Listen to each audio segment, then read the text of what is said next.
Alright, 97.7 Outlaw Radio FM listeners, you already know what time it is, and we have the one and only, we have Omaha, Nebraska legend. We got Lon Meezy live on the line. How are you doing this evening?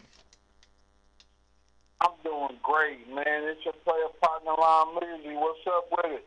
I gotta say first and foremost, man, quickly before we dive into this, man, I've been a fan of yours for a long time, man, since the late 90s, so just thank you for giving us a little bit of your time this evening, man. You are a legend out in Omaha, but you're also a legend out here in Canada as well. Man, I appreciate that, man. I never knew that, man, until you reached out to me. I appreciate it. Thank you, man. God bless. I appreciate that. Hey, man, it's nothing but love. Down here in Canada, we love real hip-hop. You know what I mean? It's just, it's hard to get it down here because our borders are so damn strict that, like, not a lot of artists can really get across the border, unfortunately. Right. I'm just happy I made it across. I mean, it's a lot of people like you and your radio station that love the 90s music, especially the underground music.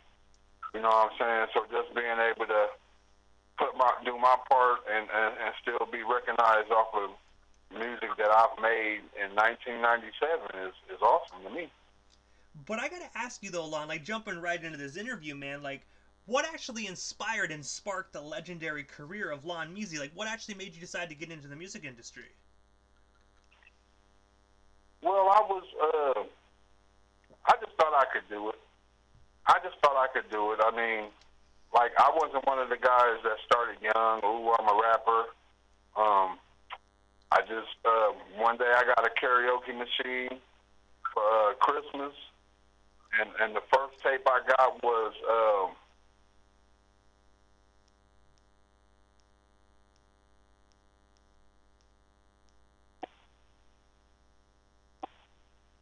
hip-hop store ever for the underground music. But anyway, you could buy a single. You could buy the single, and they give you the instrumental. So I started rapping to the instrumental, started making me some tapes, and next thing you know, I just grew.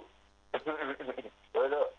Hey man, you know what? I think everybody started at least that way as well. You know what I mean? When I was younger, I used to play radio on one of those old little Fisher Price tapes, man. Used to sit there and record everything. People used to get all pissed off and shit at me. Right. The humble beginnings. Hey man, and you know what? Back in the day, you can get away with recording everything back in the day as well. You know what I mean? Because you're innocent. Nowadays, you record people, you might get punched in the face. Right. But honestly though, man, like in '97, this is when I actually first discovered you, man. Was actually when you released the album Playa, Hustla, and Bala, man. I was wondering, what's the story and inspiration behind that phenomenal record, and is it still out there to be purchased today?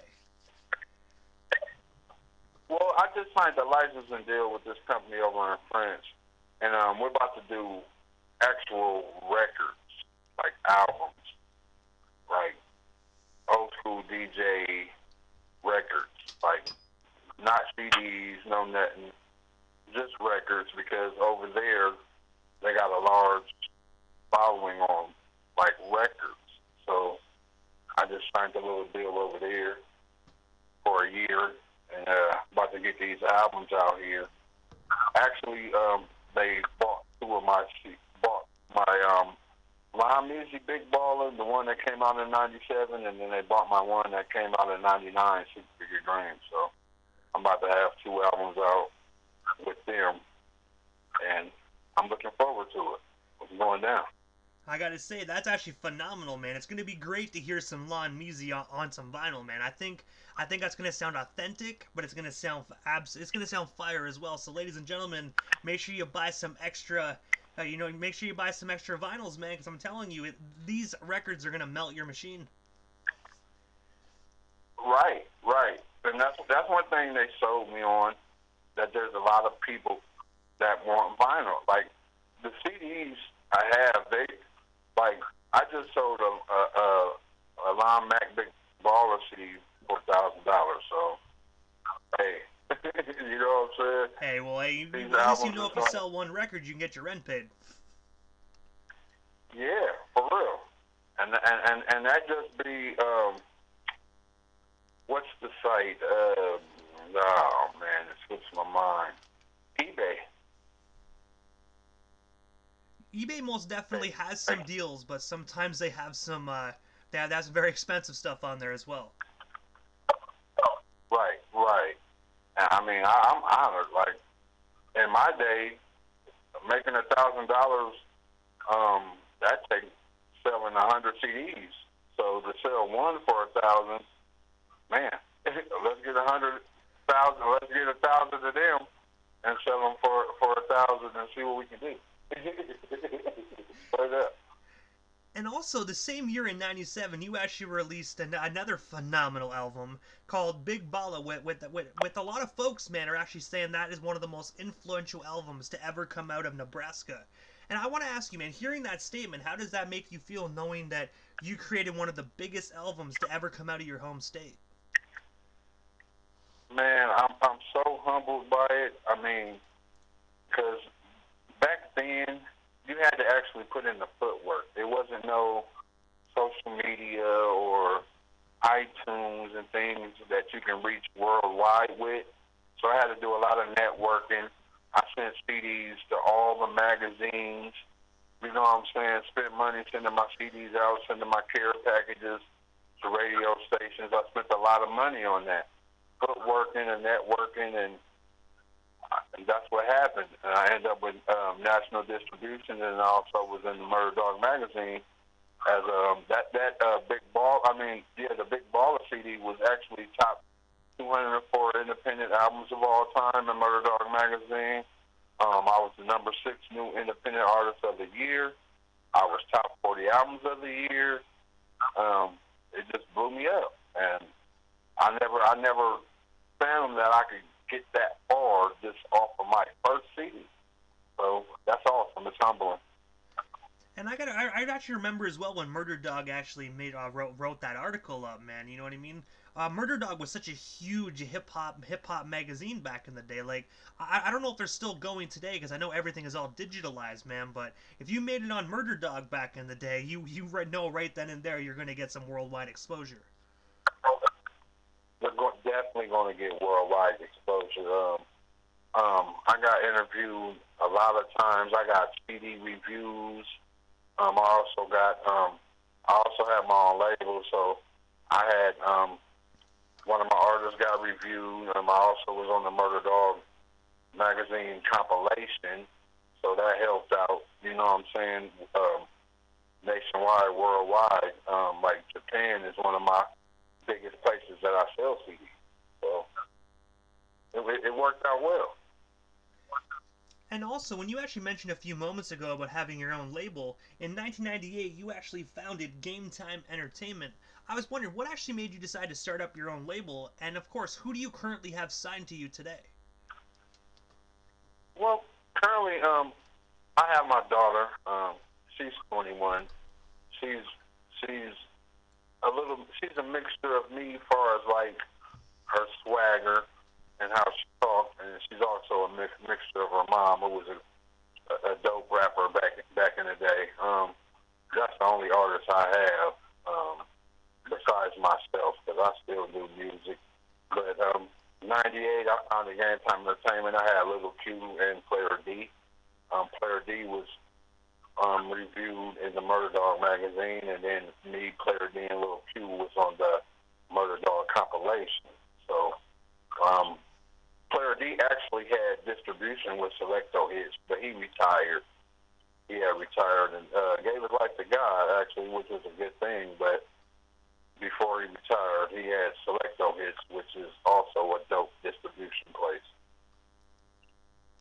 And I gotta say as well, you know, especially back in the day, back in the '90s, you know, a lot of record labels were really they're not, I wouldn't say all of them, but majority of the big labels were really screwing over artists when it came to royalties and whatnot. So doing something like you did, starting your own company, at least then you know you own 110% of everything you created, man. So most definitely was a smart avenue to go.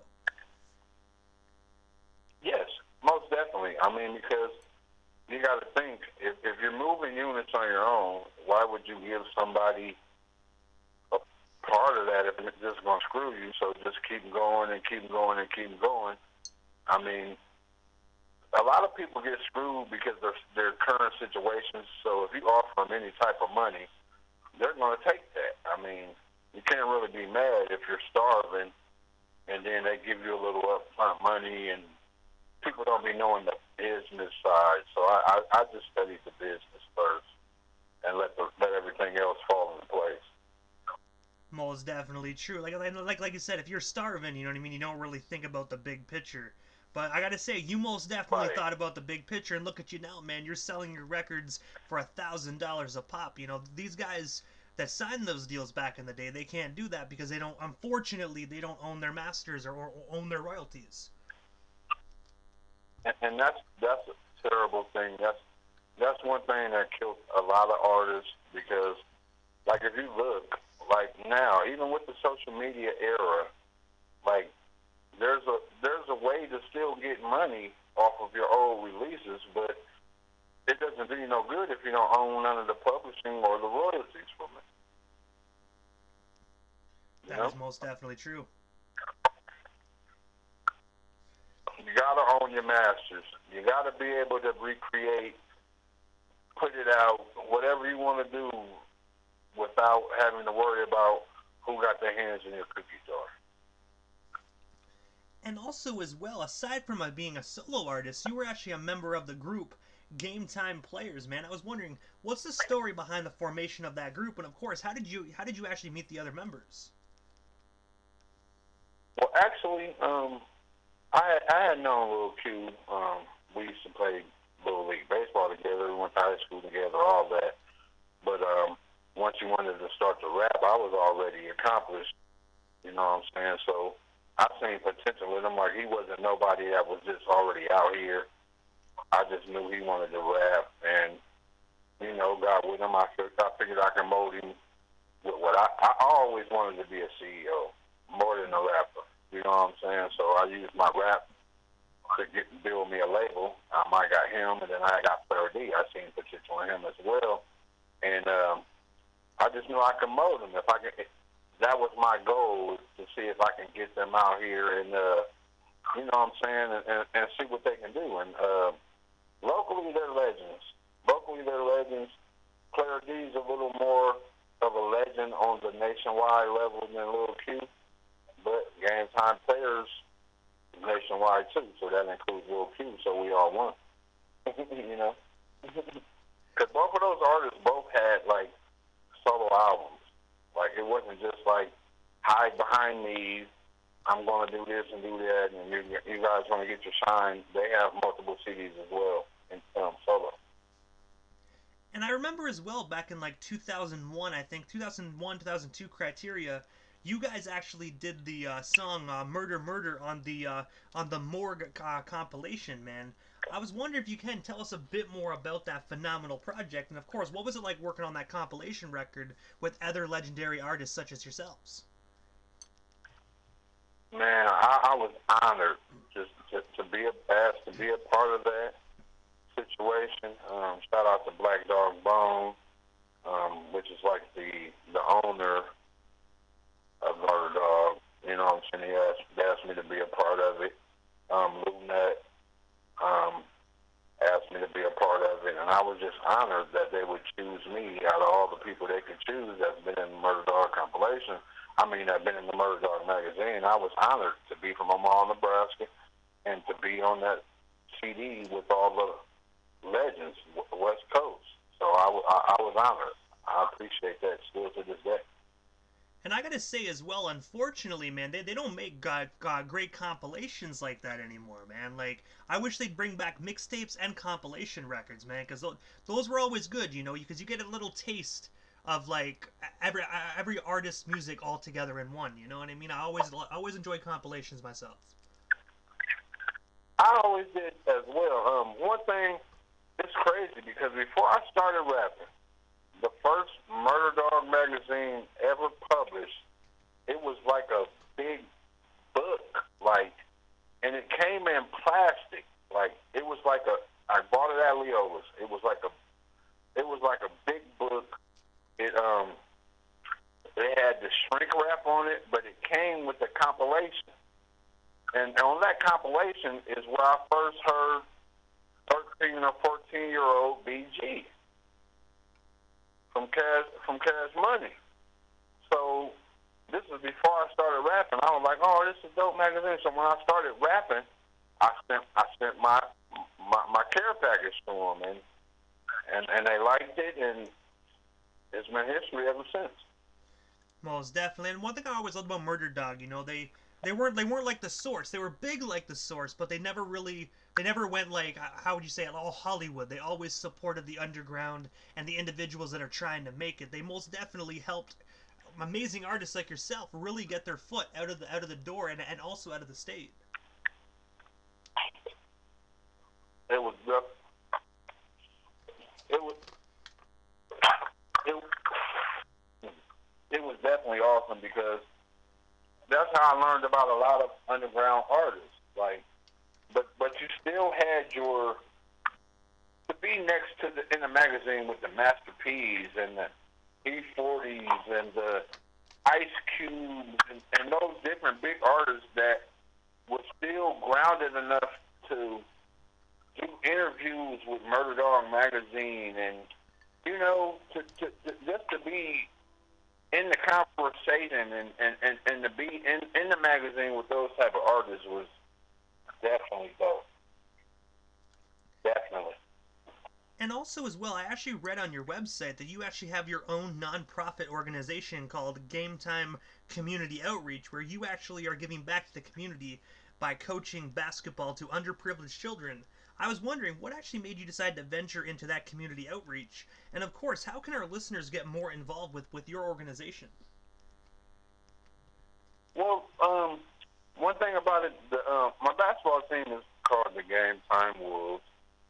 I'm looking to relaunch it, but I've played basketball growing up, and one of my biggest things is I wanted to be a coach.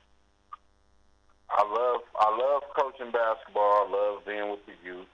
I have a college degree in early childhood development.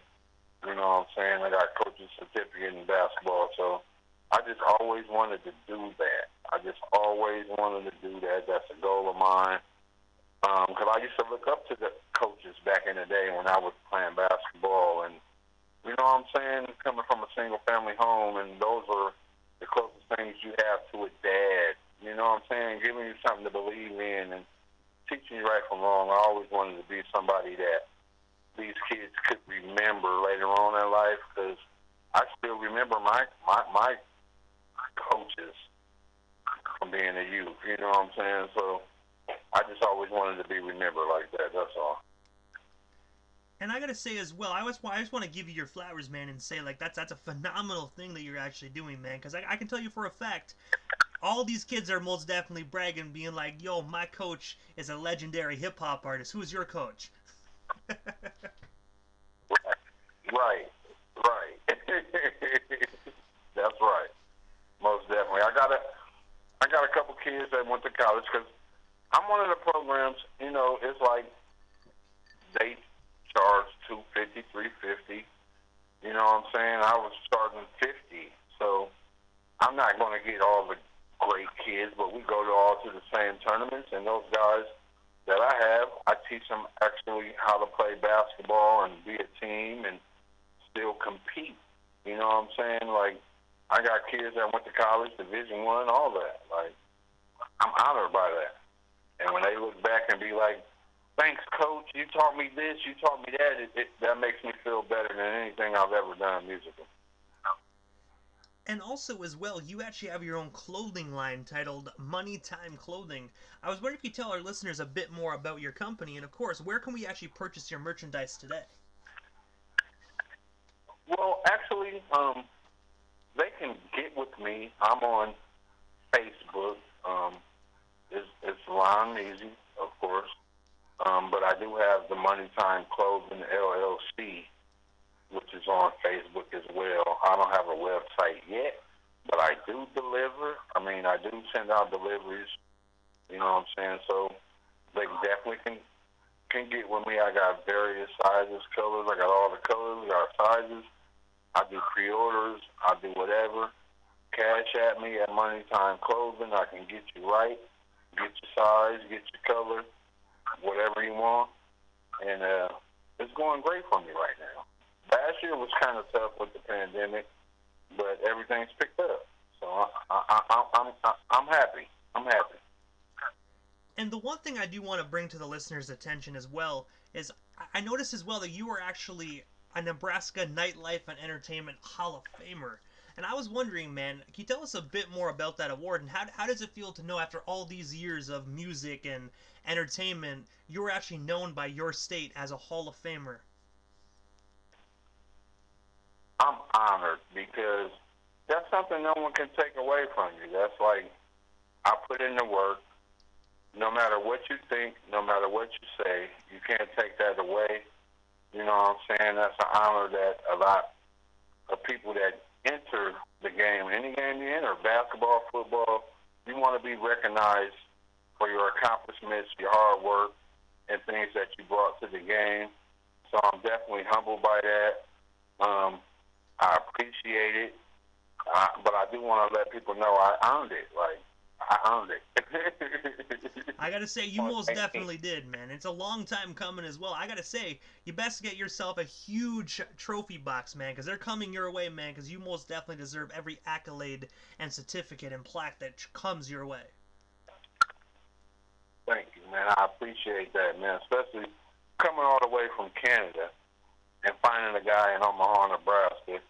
You know what I'm saying? You're playing my music on your radio station. And I just got to say that I thank you. I thank you. I'm going to give you some roses as well for being a fan through all this time and reaching out to me and hitting me up for an interview and putting me on your radio station, man. I appreciate that. Straight up. I gotta say, you're most certainly welcome, man. Also, I gotta say, God bless the internet. You know what I mean? At the end of the day, without the internet, you know, it's a blessing, but it's also a pain in the ass sometimes too. There's like some nasty stuff that comes with it, but there's good stuff like this that comes with it as well. Facts. Those are facts, because it would have been hard for you to find me if it wasn't for the internet. You know what I'm saying? Only bad thing about internet is sometimes it makes people lazy. Like I said, back in the day, learning from the CKOR-DBs, the independent people, the Master P's, all those type of people that were Too Short and all those guys that were actually independent and had to put in the footwork. Now it's kind of easier for guys to just put out an album, because a lot of people don't do it. Like, I don't know. I can speak from locally. Like, it's a difference between just doing a song in the closet and putting a song on the online or whatever, compared to going to the studio, getting mixed mastered. You know what I'm saying? It's a big difference. So sometimes that affects people's quality of music or whatever, and it makes them lazy. But it's times like this that make it all worth it. When somebody can reach out to you, you know what I'm saying, from a whole different place. Who would think Omaha would be in Canada? Who would think that? Hey man, well, you know what? It's definitely going to happen, and I can tell you for a fact, many other countries are going to be reaching out to you as well, man. Once these vinyls hit the shelves, man, it's going to bring people back to a time where they remember real hip hop, and they're going to be like, "Yo, I remember Lon," and they're going to be sliding into your DM like no tomorrow. Man, I swear, I sell CDs in the United Kingdom. I'm talking CDs. I'm not talking online singles. I'm talking about United Kingdom, Croatia, France, Japan, Russia. All these people have bought. See, it's other places, but all these people that reached out to me in DMs wanting CDs and different stuff like that. And I just appreciate it. I'm humbled. Like, who would ever think? Like, who would ever think a kid from Omaha, Nebraska, that didn't grow up being a rapper? I grew up playing basketball. Who would ever thought that I would be worldwide with some music, using my thoughts and talking about where I'm from? So I'm definitely humbled by that. But I gotta ask you, Lon, like, what is next for you? Because as we spoke about already during the interview, you mentioned that, your old records are actually getting pressed up on vinyl. Like, is there anything I happen to miss during this interview? Anything else you still want to talk about or promote while we still have you here live on the Canadian airwaves? Well, just look out for me. YouTube me. You can go to YouTube. YouTube, put in Lon Meezy. You can go to Google and find out different stuff. Of course, check out my Money Time clothing line. Game Time Entertainment. We about to come. My daughter Dabu about to put out her first CD. So be looking out for that. Coming out on Game Time Entertainment. Like I said, I still got those 2 vinyls. About to hit the stores here in about a month or 2. You know what I'm saying? Nationwide, worldwide. And just check me out. Radio stations, DJs. I'm here. I'm still here. Check me out. But also, Lon, this is the time in the interview quickly, right before I wrap things up, that I give a chance for the individual that slides into the radio station airwaves, just a chance to give shoutouts to whomever they want to give shoutouts to. But most of all, man, your social media handles. That way our listeners can follow you and stay updated on everything Lon Meezy if they're not already doing so. Okay. Well, I just want to let you know I'm at Instagram Lon Meezy. I'm at Facebook Lon Meezy. I'm at Twitter Lon Meezy. I'm on YouTube Lon Meezy. What else? Anything you want. Just like I said, Google Lon Meezy. You can check me out. If I didn't mention something, Google Lon Meezy. LonMeezy. It'll pull up everything for you, and it'll get you to me. But I normally be on Facebook and Instagram and Twitter. So come check me out. But I gotta say, first and foremost, Lon, thank you so much for just taking a little bit of your time this evening and coming on my radio station, man. Like I said, I've been a fan of your craft for a very long time, so just being able to chop it up with an individual that I grew up listening to is an honor and most definitely a privilege, man. So on behalf of myself, and I can say this for our listeners as well, thank you for years of amazing music, and we are most definitely looking forward to many more years to come. I'm still here, man. I love you. I appreciate you. Thanks for having me. Omaha, Nebraska, we're in the building. And I just wanted to give a shout out to Game Time, Money Time. It don't get no mobber. What up, Dabu? I got you, baby. Holla at me. Hey, man, you already know, Lon. Thank you so much, and most definitely have yourself a wonderful weekend, but most of all, stay safe out there in Omaha, Nebraska. Thank you, man. I appreciate you. Canada, what's up? Shout out to y'all, baby. Hey, you already know what to do, man. Canada's sending love right back, Lon. Thank you so much.